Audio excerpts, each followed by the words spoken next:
There's a man sitting in my living room right now who shouldn't exist. According to the military intelligence report I read in 2007, Khalid al-Masri and his entire family were eliminated by an insurgent cell in Fallujah. I attended the memorial service. I drank to his memory. I carried the guilt of his sacrifice for 18 years. But 3 days ago, he knocked on my front door in Austin, Texas, and when I opened it, I thought I was losing my mind. My name is Jake Morrison, and I need to tell you about the impossible choice I'm facing. The man who saved my life 4 times in Iraq, who I thought was gone, is asking me to help him do something that could send both of us to federal prison. And the worst part? I'm actually considering it. Let me take you back to where this started. November 2006. I was a 24-year-old staff sergeant with the 2nd Battalion, 5th Marines, stationed at Camp Fallujah. It was my second deployment, and by then I'd figured out the most important lesson about counterinsurgency. You need locals who trust you, or you're just walking around waiting to step on something that'll take your legs off. Khalid found us first. He showed up at the gate one morning, telling the guards he had information about weapons caches in the Jolan district. Most of these walk-ins were fishing for money or settling old scores, but something about him felt different. He didn't want cash. He wanted protection for his family and a promise that when we left, we'd help get them out. His English was excellent. He'd worked as a translator for a British petroleum company before the invasion. He was maybe 40 years old, thin, with careful eyes that tracked everything. He wore Western clothes, which was a risk in itself in that neighborhood. My lieutenant, a guy named Vickers who thought he knew everything after one deployment, wanted to send him away. Another time wasted, he said. We've got actual intel to follow up on. But I pulled Khalid aside. Something in the way he held himself, the way he glanced back to the street like he expected to see someone following him, it reminded me of my own father when bill collectors used to call. That particular brand of exhausted fear. Why should we trust you? I asked him. You shouldn't, he said simply. But there are 3 IEDs en route Michigan between here and the market. 2 are in potholes. 1 is in a dead dog on the shoulder. They were placed last night. Your convoy is scheduled to roll out in 40 minutes. I stared at him. Route Michigan was classified information. Our patrol schedule was classified information. How do you know this? Because my cousin helped put them there, Khalid said. He thinks I don't know what he does at night, but I watch, I listen, and I'm tired of watching good men be turned into weapons against people who just want to help us rebuild. I took the information to Vickers. He dismissed it, but I convinced him to at least let the EOD team check the route. They found all 3 IEDs exactly where Khalid said they'd be. The dog was still warm. That should have been the end of it. We'd pay him, send him on his way. But Khalid showed up again 2 days later, then again. Then he started bringing actual intelligence. Names of cells planning attacks, locations of weapons caches, information about which Iraqi police were feeding information to insurgents. Over the next 8 months, the information he provided saved dozens of lives, maybe more. The first time was the Route Michigan IEDs. The second time was when he warned us about an ambush planned for a school opening ceremony. We shifted the whole event and they hit an empty building instead. The third time was when he told us about a truck bomb headed for our base. We stopped at 3 blocks out. The fourth time, that one was personal. April 2007. We'd been running operations in the Jolan district for weeks and we were exhausted. Vickers had rotated out, and our new lieutenant was a 22-year-old named Garrison who'd been in country for exactly 11 days. Good kid, but green in the way that gets people hurt. We were clearing the building suspected of being a weapons cache. Standard procedure: stack up, breach, clear room by room. I was third in the stack, right behind Garrison. My radio crackled. "Reaper 6, this is Nightingale." That was Khalid's code name.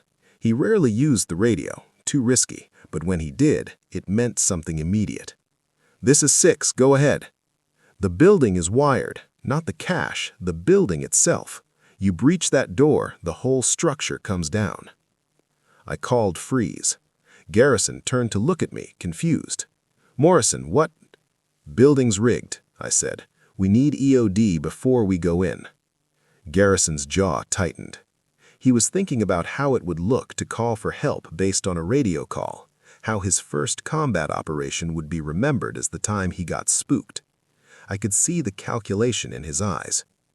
Lieutenant, I said quietly, trust me on this one. He held my gaze for a long moment, then nodded. EOD found 40 pounds of explosives daisy-chained through the entire first floor. The trigger was on the door.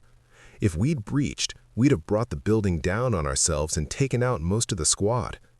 After that, I trusted Khalid with my life, and more importantly, he trusted me.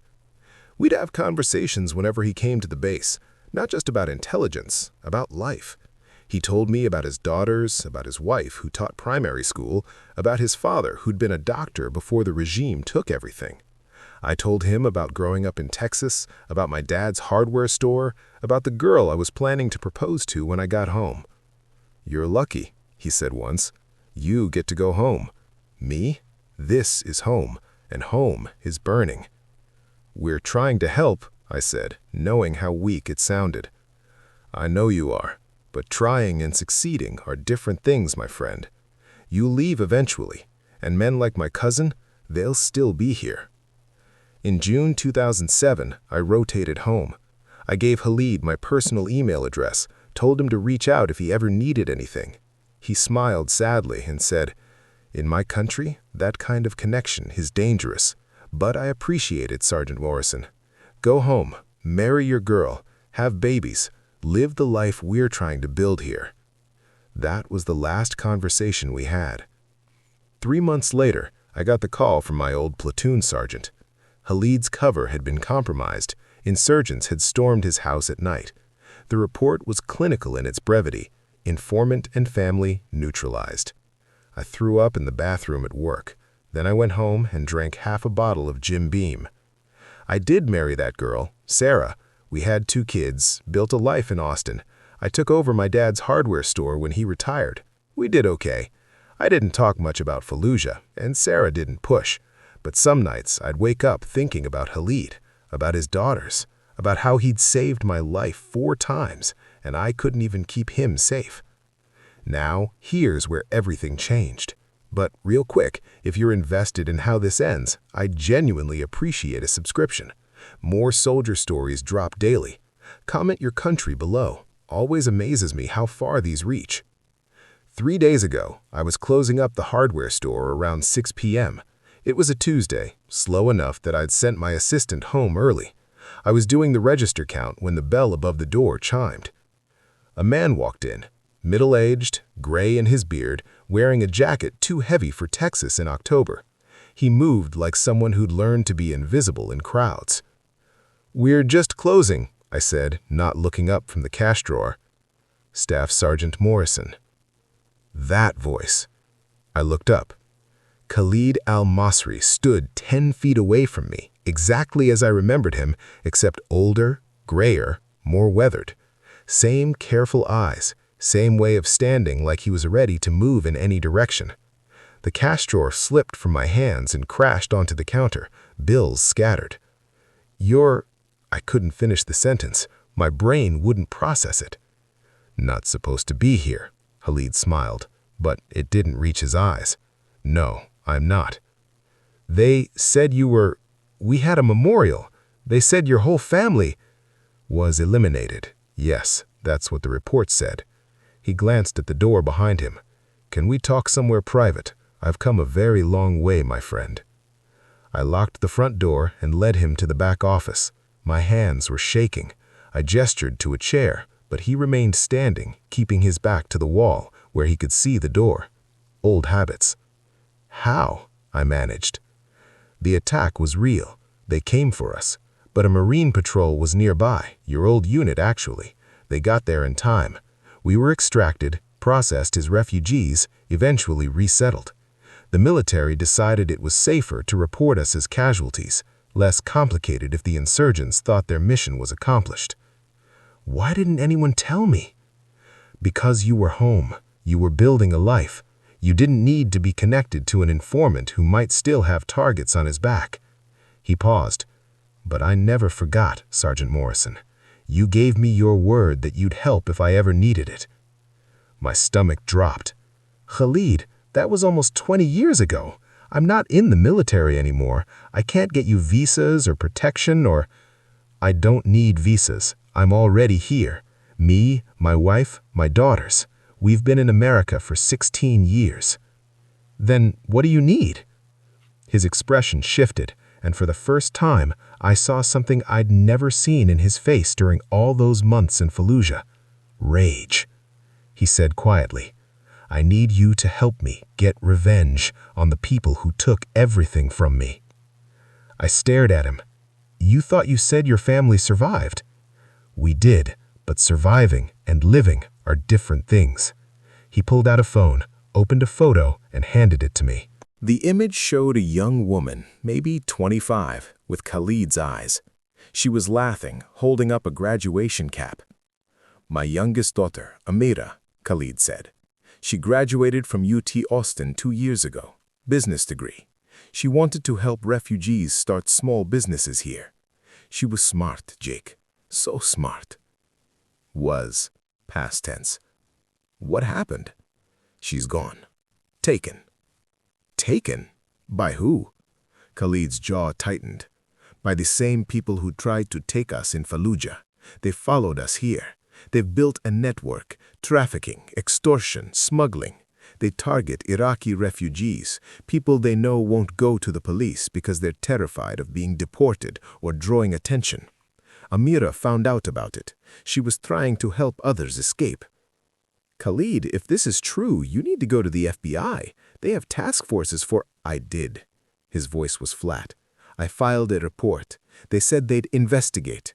That was 8 months ago. I call every week. They tell me they're pursuing leads. Meanwhile, my daughter is somewhere being... His voice broke. He took a breath. They don't care about one Iraqi girl. We're not a priority. So what are you asking me to do? He looked at me with those careful eyes. I know where they're keeping her. I have sources, people from the old country who owe me favors. There's a compound outside of Houston. They move girls through there before sending them overseas. Amira is there right now, but I can't get to her alone. I need someone who knows tactics, someone I trust, someone who owes me. The air in that small office felt too thick to breathe. You're asking me to help you assault a compound and extract your daughter? Yes. That's kidnapping, armed robbery, probably a dozen federal charges. Yes. I could go to prison for 20 years. I have a family, Khalid. I have kids. I know. His voice softened. I know exactly what I'm asking, Jake. Believe me, if there was any other way. But there isn't. And every day she's there is... He stopped, composed himself. You gave me your word once that you'd help me if I needed it. I'm here to collect on that debt. I stood up, paced to the window. Outside, normal people were driving home to their normal lives. This is insane. You don't owe me this, Khalid. I know you don't, but I'm asking anyway. 4 times, Jake. I gave you 4 more chances at life. I'm asking for 1 chance to save my daughter. Before I tell you what I found in that envelope, if you're hooked on this story, hit that like button and subscribe. There are dozens more voices like mine here. And drop a comment with your country. I'm curious where all of you are listening from. I didn't give him an answer that night. I told him I needed time to think. He gave me a phone number and said he'd be in town for 3 days. Then he'd go ahead with or without me. I drove home in a daze. Sarah took one look at my face and knew something was wrong. What happened? I couldn't lie to her. We'd built our marriage on honesty, especially about the hard stuff, so I told her everything. She was quiet for a long time after I finished. Then, he saved your life. 4 times. But this isn't Iraq. This is here. This is real. It was real there, too. Sarah touched my hand. Jake, I know you feel like you owe him, but our kids need their father. I need my husband. And what he's asking It's not just illegal, it's dangerous. I know. So you're not going to do it. I wanted to say no. I wanted to promise her that I wouldn't throw our life away on a debt from 2 decades ago, but I couldn't get the words out. I don't know, I said, honestly. She pulled her hand back. Jake! I'm going to think about it. That's all I'm promising right now. She didn't speak to me for the rest of the night.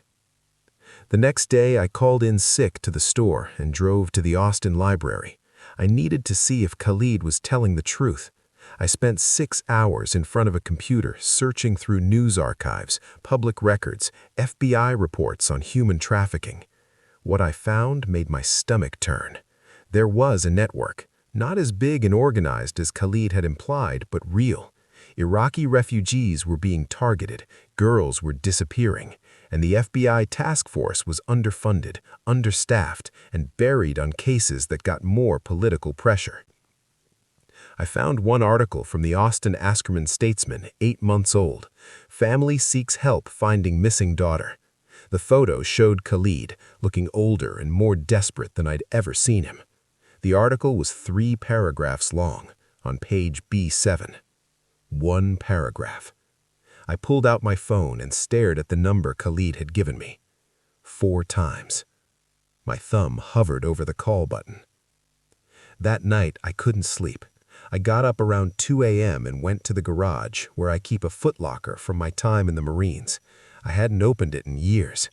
Inside were my uniforms, some medals I never bothered framing, and a photo of my old squad. And underneath it all, a folder marked Fallujah, personal records. I'd kept copies of everything, after-action reports, intelligence summaries, and buried in there a commendation letter recommending Khalid for a civilian award for his cooperation in preventing attacks. I read through the reports, every piece of intel he'd provided, meticulously documented. The IEDs en route Michigan, the ambush at the school, the truck bomb, the rigged building.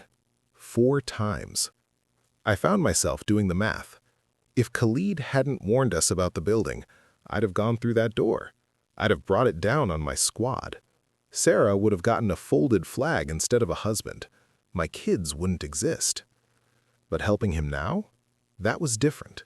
That was choosing to break the law, to risk everything I'd built. I put the folder back and closed the footlocker. But I didn't go back to bed. I pulled out my laptop and started making a list. If, and this was still if, I did this thing, I needed to know what I was getting into. Where was the compound? How many people? What kind of security? What were the actual risks? By sunrise, I'd convinced myself I was just doing research, just exploring options, just seeing if it was even possible. I was lying to myself, and I knew it. I called Khalid at 7 a.m. Tell me everything, I said, and I mean everything. We met at a coffee shop on the outskirts of town. Khalid spread out a folder on the table between us, surveillance photos, maps, notes. The compound is outside Houston, near Alvin.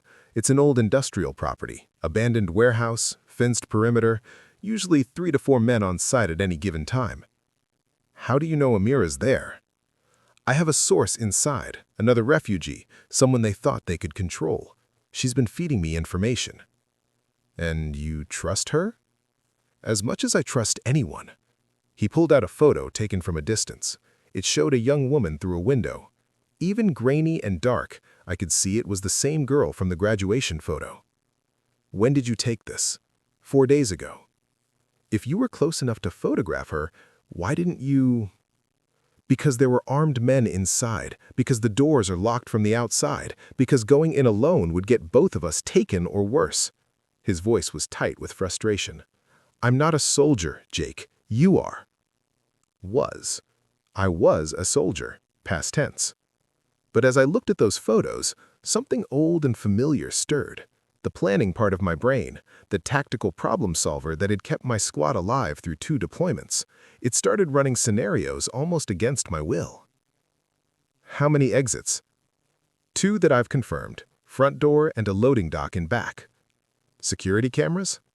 None visible. These people operate on fear and isolation. They don't expect anyone to come looking. What about inside, layout? The source says it's mostly open warehouse space, with a few rooms built into the back corner. That's where they keep the girls. 4 rooms, maybe 5 girls total at any given time. I studied the map. This is a lot of unknowns. I know. We could get there and find 10 armed guys instead of 3. We could get there and she could be gone. We could get there and walk into a situation we can't get out of. I know. If we do this, if we do it smart, we plan it like a real operation, we have backup plans, we have extraction routes, and we don't go in trying to be heroes. Khalid looked at me for a long moment. So you're saying yes? I wasn't sure when I'd decided. Maybe it was seeing that photo of Amira. Maybe it was reading those old reports at 2 a.m. Maybe it was the simple calculus of debt and honor that I couldn't quite shake. I'm saying I'll look at the plan. That's all I'm committing to right now. But we both knew I'd already committed to more than that. Over the next 48 hours, we planned it like a military operation.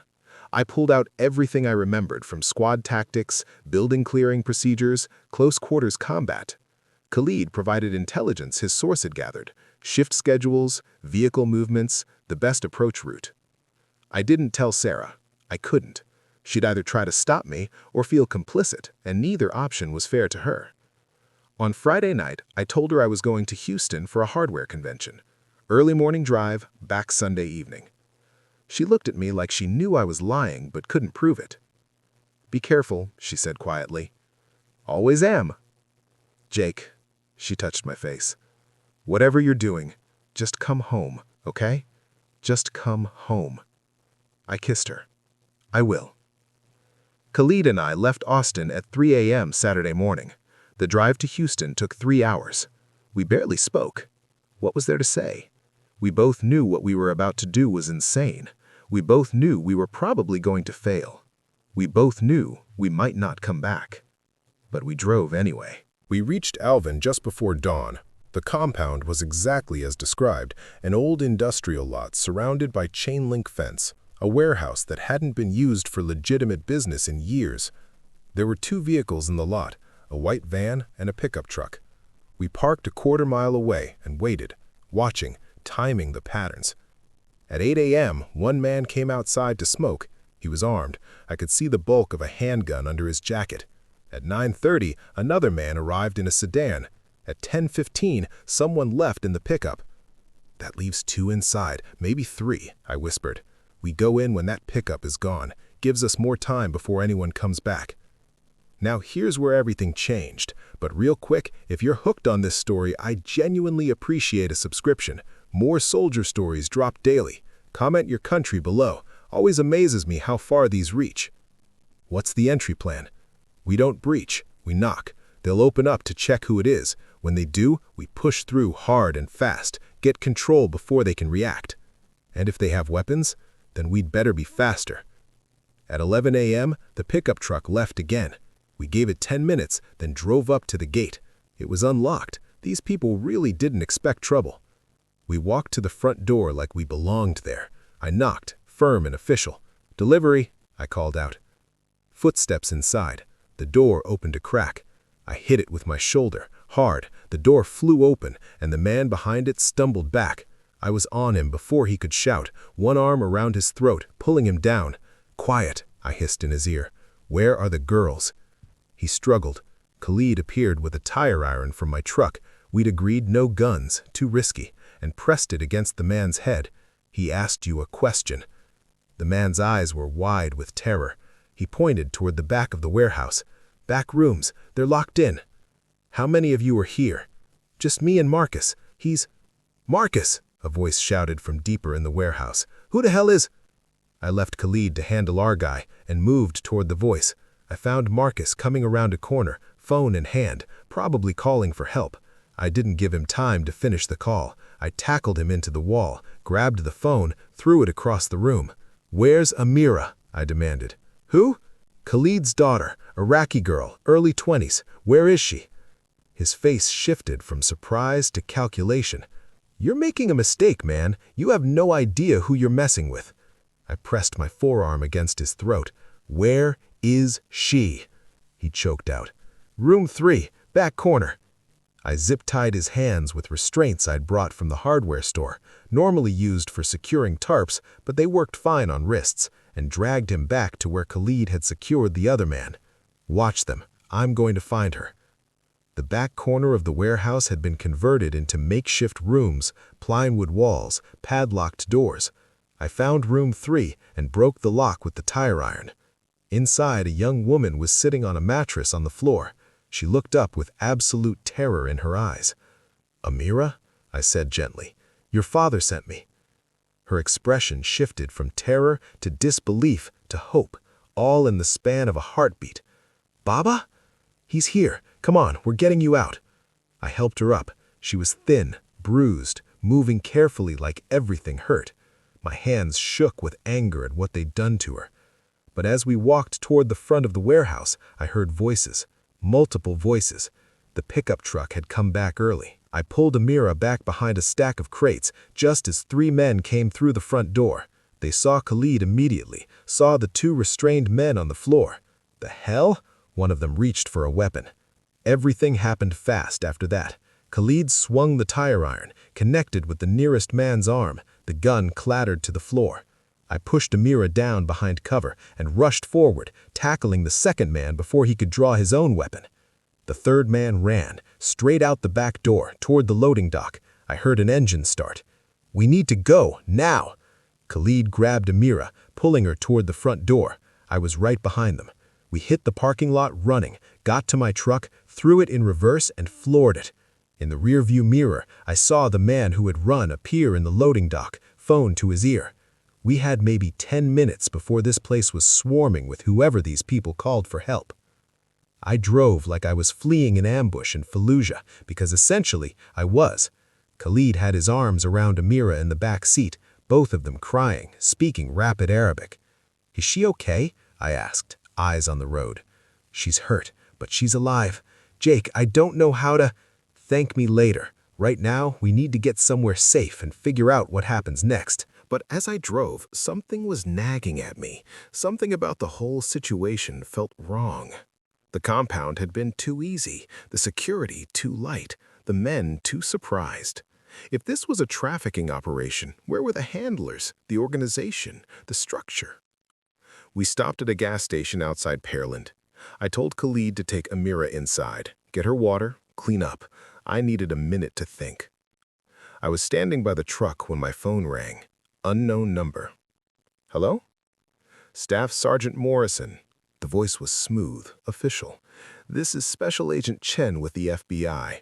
I understand you just extracted someone from a compound in Alvin, Texas."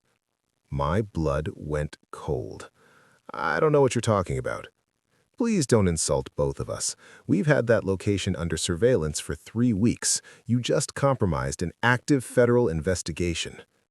"Then why didn't you help her? She's been missing for 8 months." "Because Amira al-Masri wasn't missing. She was working with us." The world tilted. What? "She came to us 6 months ago with information about a smuggling network. We've been using her as an informant to build a case. The kidnapping was her cover story. We were a week away from arrests." I couldn't process it. Khalid thinks she was taken. He's been following her. Yes, we know. We've been watching him too. He was becoming a problem. A pause. "Look, Morrison, you're not in trouble, not yet, but you need to bring them both in. Let us sort this out properly." "If she was working with you, why didn't you tell her father?" "Because we couldn't risk him interfering. These operations require complete compartmentalization." Agent Chen's tone softened slightly. "I understand this is confusing, but you need to trust that we're handling it." I hung up. Khalid was walking back from the gas station with Amira. She was drinking water, wrapped in his jacket, looking small and broken. Or was she? "We need to talk," I said when they reached the truck. Khalid saw my face. "What happened?" "I just got a call from the FBI. They said Amira wasn't kidnapped. They said she was working with them." The change in Amira was instant. The broken, frightened girl vanished, replaced by someone harder, more calculating. She met my eyes directly. "Baba, I can explain." Khalid looked between us, confusion giving way to hurt. "Explain what?" "I'm sorry." Amira's voice was steady now. "I couldn't tell you. They said if you knew, you'd try to interfere. You'd put yourself in danger. You let me think you were taken. You let me suffer for 8 months. I didn't have a choice. I found information about the network, about what they were doing to our people. When I went to the FBI, they said they needed someone inside, someone the targets would trust." Tears were forming now, real ones. "I didn't know it would take this long. I didn't know you'd—" "Find you?" Khalid's voice was hollow. "You didn't think I'd move heaven and earth to save you?" "I thought the FBI would keep you away. I thought—" She looked at me. "I didn't think you'd find someone like him." The three of us stood in that gas station parking lot, the morning sun beating down, everything I thought I understood disintegrating. "So this was all fake?" I asked. "The compound, the men, all of it?" "No." Amira shook her head. "Those men are real. The trafficking is real. But I was there voluntarily, gathering evidence. And now," she gestured helplessly, "now you've pulled me out before we could make the arrests. 8 months of work, gone." I looked at Khalid. His face had gone through shock, hurt, and was settling into something that looked like shame. "You should have told me," he said quietly. "You would have tried to stop me." "Yes, because you're my daughter, because I already lost you once, because I can't go through that again, not even knowing it's an act." "I need to tell you what happened next, but first, if this story's got you, show some love with a like and subscribe. I read every comment, especially love seeing where you're all from around the world." We stood there for maybe 30 seconds that felt like an hour. Then Amira's phone buzzed. She checked it, and her face went pale. "They know I'm out. The network is moving. They're evacuating the other locations right now. If I don't get back to the FBI immediately, everyone we've been building cases against will disappear." "Then call them. Tell them where we are." "I can't." She looked at her father. "Baba, there's something else, something I haven't told you." Khalid's expression was wary now, like he was bracing for another blow. "Your cousin, the one who helped place those IEDs in Fallujah, he's here. He's part of the network. He's one of the main targets." The color drained from Khalid's face. "Rashid is here? In America?" "He got in through refugee resettlement, same as us. But he never stopped. He just found new ways to hurt people." Amira's voice was hard now. "When I found out what he was doing, using our people's trauma, their desperation, I knew I had to stop him. That's why I went to the FBI." Khalid sat down heavily on the truck's bumper. "All this time, I thought he was gone. I thought we'd left all of that behind." "We can never leave it behind," Amira said softly. "It follows us, but we can stop it from spreading." I watched father and daughter look at each other, 18 years of war and displacement and survival between them, and I understood something I hadn't before. This wasn't about revenge. It never had been. It was about stopping the cycle. "What do you need?" Khalid finally asked. "I need to get back, not to the compound, that's burned now, but to the FBI. I need to give them everything I know before the network scatters." She looked at me. "I'm sorry you got pulled into this. My father, he's been through so much. When he thought I was taken, I think it broke something in him. Something that survived Fallujah, but couldn't survive thinking he'd lost me again." Khalid stood up. "I shouldn't have come to you," he said to me. "I wasn't thinking clearly. I needed someone I trusted, someone who understood what we'd been through. I saved your life 4 times. You think I wouldn't try to save yours? But I lied to you. I manipulated you into—" "No," I cut him off. "You told me your daughter was taken. She was, just not the way you thought. You told me she was in danger. She was. You told me the FBI wasn't helping you. They weren't helping you understand what was really happening." I looked at Amira. "But we need to fix this, Now. We drove to the FBI field office in Houston. Amira called ahead, and by the time we arrived, Special Agent Chen was waiting outside with 2 other agents. Chen was a woman in her 40s, short dark hair, the kind of face that gave nothing away. She looked at me, then at Khalid, then at Amira. "You've had quite the morning," she said dryly. "I apologize for compromising your operation. I didn't know." "No, you didn't, but I understand why you did what you did." She gestured for us to follow her inside. "Though I have to say your approach was creative. We've been trying to figure out how to extract Amira safely without blowing her cover. You just kicked in the door and took her." "Will the case survive?" Amira asked urgently. "Barely. You being extracted gives us an excuse to move up the timeline. We can claim you were discovered and had to be pulled. It's messy, but it might work." Chen led us into a conference room. "But we need to debrief you immediately. Everything you know, everything you saw today." Over the next 3 hours, Amira provided details about the network: names, locations, operations, the smuggling routes they used, the way they identified vulnerable refugees, the connections to other criminal organizations. And through it all, she kept coming back to one name: Rashid al-Masri.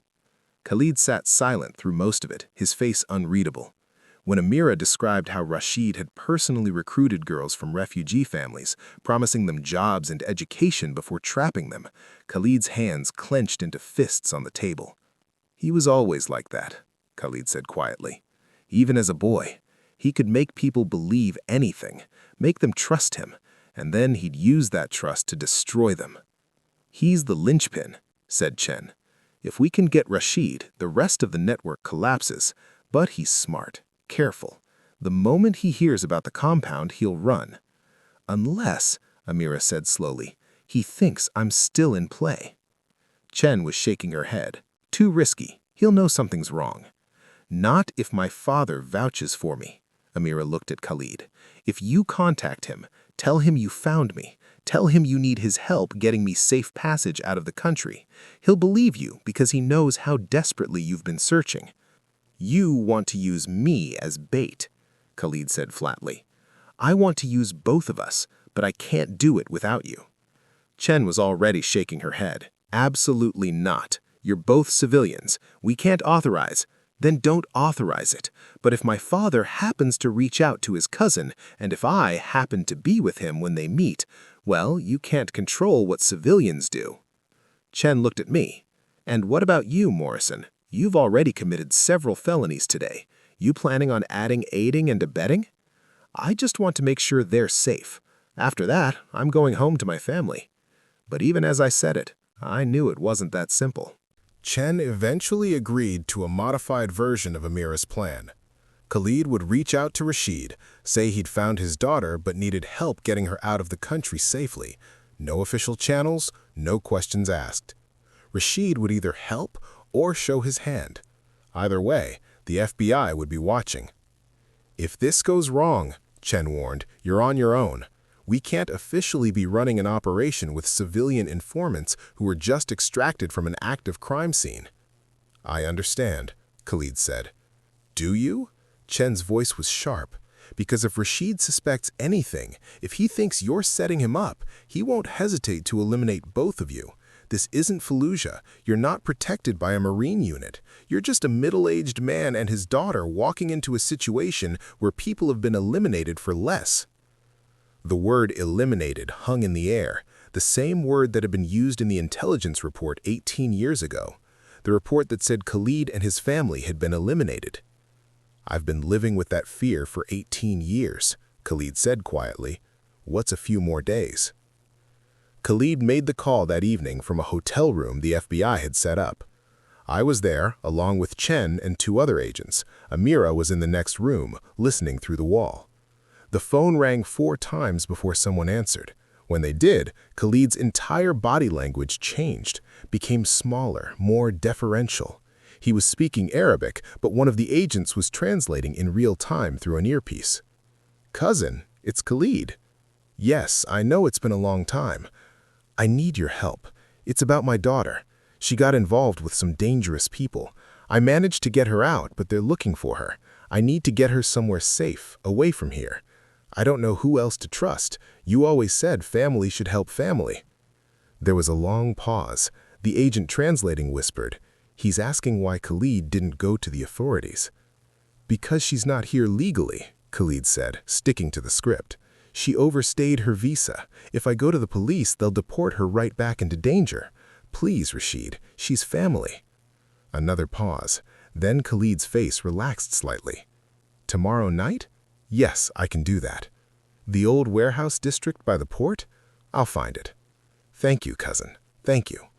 He hung up and looked at Chen. "He wants to meet tomorrow at 8 p.m. He said he knows people who can help, but we need to come alone." "It's a setup," one of the agents said immediately. "Of course it's a setup," Chen agreed, "but it's also our best chance to get him in one place with evidence of his involvement." She looked at Khalid and then at me. "You don't have to do this." "Yes," Khalid said simply, "I do." That night, I called Sarah from the hotel room. I'd been gone for almost 24 hours, and my phone was full of increasingly worried messages. "Jake, where are you?" "I'm still in Houston. Something came up with the convention." The lie tasted bitter. "You sound strange. Are you okay?" I almost told her everything right then. Almost said, "I broke into a building today. I assaulted 2 men. I'm now working with the FBI to help catch a war criminal who's been trafficking refugee girls." Instead, I said, "I'm fine, just tired. I'll be home tomorrow." "Jake," her voice was soft but firm, "I know you're not at a convention. I know something's going on. I just need you to promise you're safe." "I promise." "And that you're coming home." I hesitated just a moment too long. "I'm coming home." After we hung up, I sat on the hotel bed and stared at my hands. The same hands that had held a rifle in Fallujah, the same hands that had shaken Khalid's hand the first time we met, the same hands that had broken down a door this morning to save someone who didn't need saving. What was I doing here? But I knew the answer.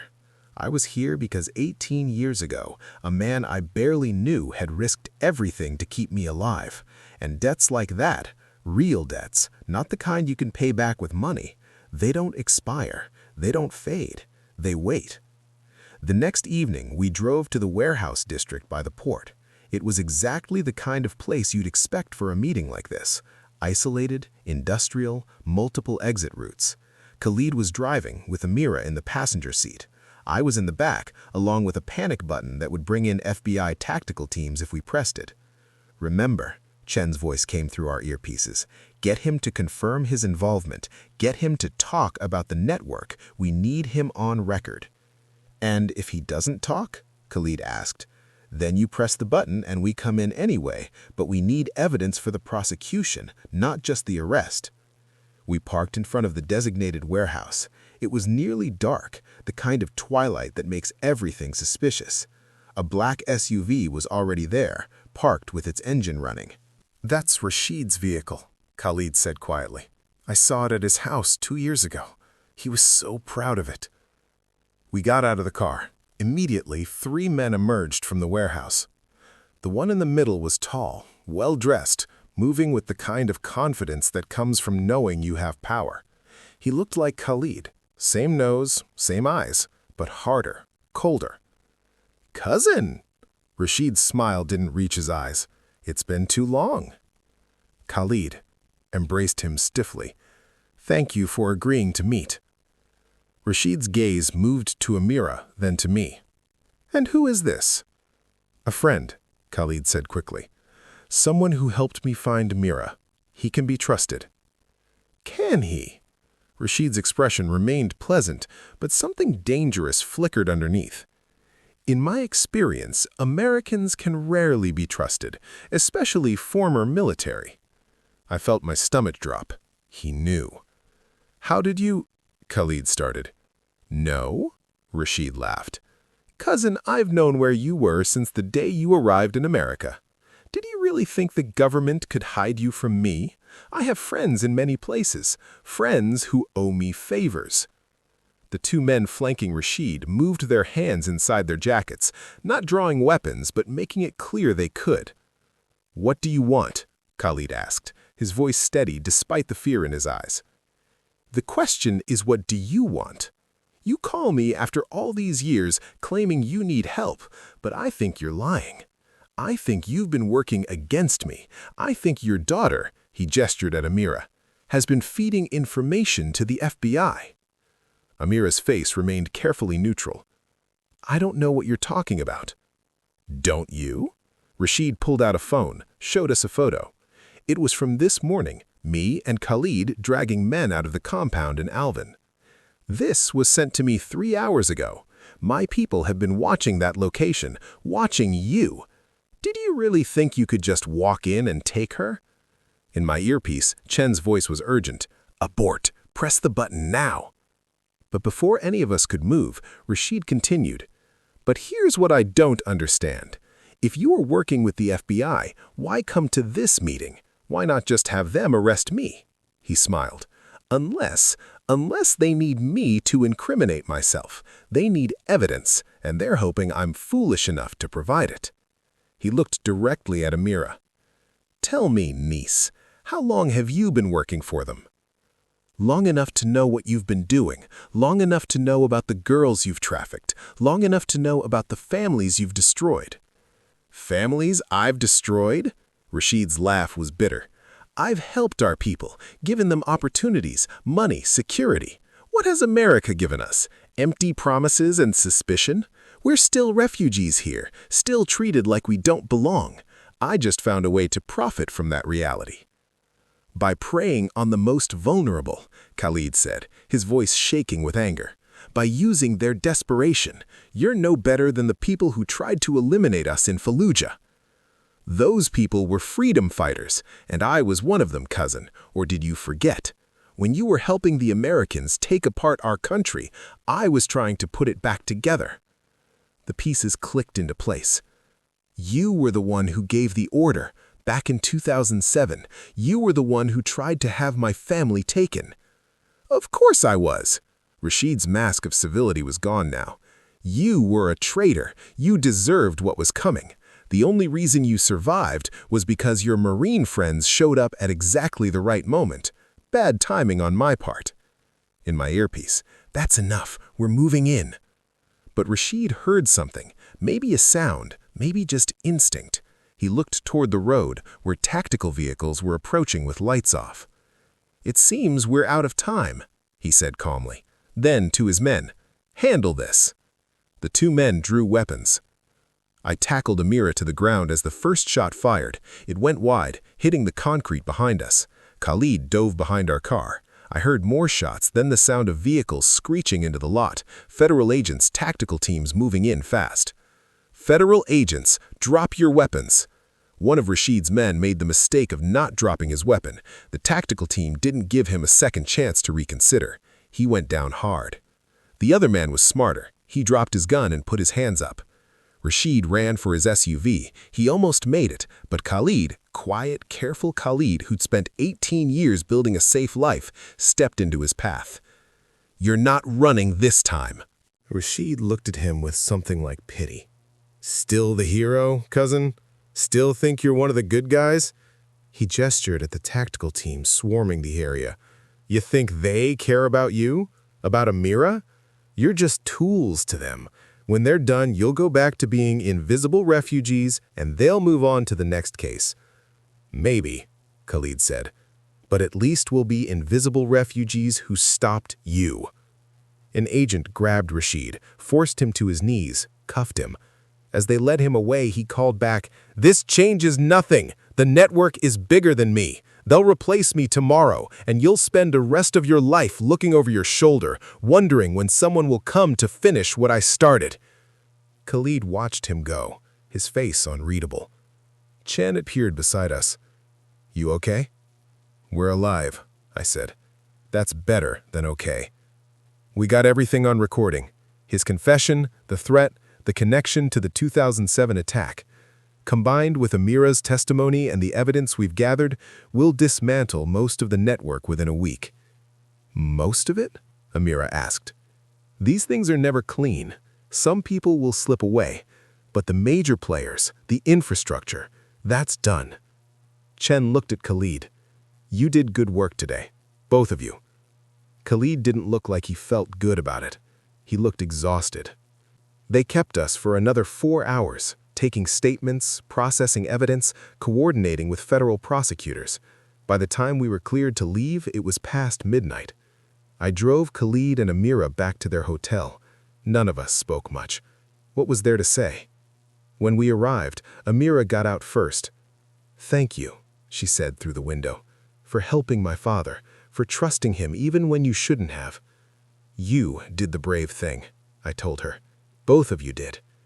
After she went inside, Khalid lingered by the car. "I owe you an apology," he said. "I manipulated you. I used your sense of honor to get you to help me. I put you at risk, put your family at risk. Stop," I said. "You didn't manipulate me. You asked for help, and I chose to give it. That's on me, not you." "But I lied about—" "You thought your daughter was in danger. You did what any father would do." I looked at him. 4 times, Khalid. You saved my life 4 times. You think one complicated day makes us even? We'll never be even, and I'm okay with that. He gripped my hand through the window. "If you ever need anything, I know where to find you." I watched him walk into the hotel, shoulders bent with exhaustion and relief, and 18 years of weight finally starting to lift. Then, I drove back to Austin. I got home around 4 a.m. Sarah was asleep on the couch, waiting for me. When I came in, she opened her eyes. "You're back," she said simply. "I'm back." "Are you in trouble?" "No, I don't think so." She stood up, came over, and just held me for a long moment. "You smell like gunpowder and fear." "There were some complications." "Did you help him?" "Yeah, I did." "And his daughter?" "She's safe." Sarah pulled back to look at my face. "Was it worth it? Whatever you did, whatever risk you took, was it worth it?" I thought about that question, about Khalid's face when he saw Amira, about stopping Rashid in the network, about the debt I'd carried for 18 years finally feeling like it meant something. "I don't know, honestly. Ask me again in a year." "Okay," she said, "but right now you need a shower and about 12 hours of sleep. I need to tell you everything first." "I know, but not tonight. Tonight you just need to be home." So that's what I did. I showered, I got into bed beside my wife, and for the first time in 3 days, I slept without dreaming about Fallujah. 3 weeks later, I got a letter in the mail. No return address, but I recognized the handwriting. Inside was a single page. "Brother Jake, the FBI says Rashid will face multiple life sentences. The network has collapsed. They've recovered 6 girls who were being trafficked, including 2 who were scheduled to be moved overseas this week. Amira is working with an organization that helps refugees escape situations like hers. She says she's found her purpose. I think watching her almost be taken twice has finally taught me that I can't protect her from the world. I can only prepare her for it. You asked me once in Fallujah why I was helping you. I said it was because I was tired of watching good men be turned into weapons. The truth is more complicated. I helped you because I saw in you what I hoped my daughters would become, someone who acted when action was needed, even when it was dangerous. I was wrong to put that burden on you again, but I'm not sorry you came. Some debts, as you said, can never be repaid, but they can be honored. Thank you for honoring ours. If you're ever in Houston, there's a shawarma place on Westheimer that my wife and I run. The food is good, the company is better. You and your family are always welcome. Your friend, Khalid. I folded the letter and put it in my desk drawer, next to the folder from Fallujah. Sarah found me there an hour later, staring at nothing. "You okay?" "Yeah," I said, "just thinking." "About?" "About whether I'd do it again if he showed up tomorrow asking for help. Would I?" "Would you?" I thought about my kids sleeping upstairs, about the life we'd built, about the laws I'd broken and the risks I'd taken, about Khalid's face when he saw his daughter alive. "Yeah," I said, "I think I would." Sarah nodded slowly. Then I guess I need to be okay with that, because that's who you are. That's who you've always been. I'm sorry. Don't be. It's why I married you. She smiled sadly. Just try not to make a habit of it, okay? Deal. It's been 6 months now since that morning in the hardware store when a man who shouldn't exist walked through my door. The FBI investigation resulted in 37 arrests across 4 states. Rashid is awaiting trial. Amira testified before a grand jury. I haven't been charged with anything.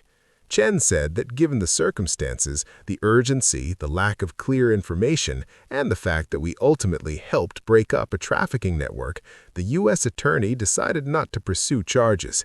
Besides, it would be politically complicated to prosecute a veteran who was trying to help a former Iraqi informant. I'm back at the hardware store, helping customers with the same questions I've been answering for years. Sometimes it feels surreal, like that weekend was something I imagined.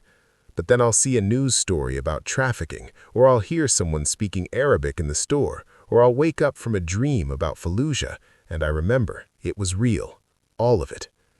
The truth is, I learned something I didn't expect to learn. For 18 years, I carried guilt about Khalid, guilt that I hadn't been able to save him, that his family had been taken because he'd helped us. I thought that guilt was a burden, but it wasn't. It was a connection.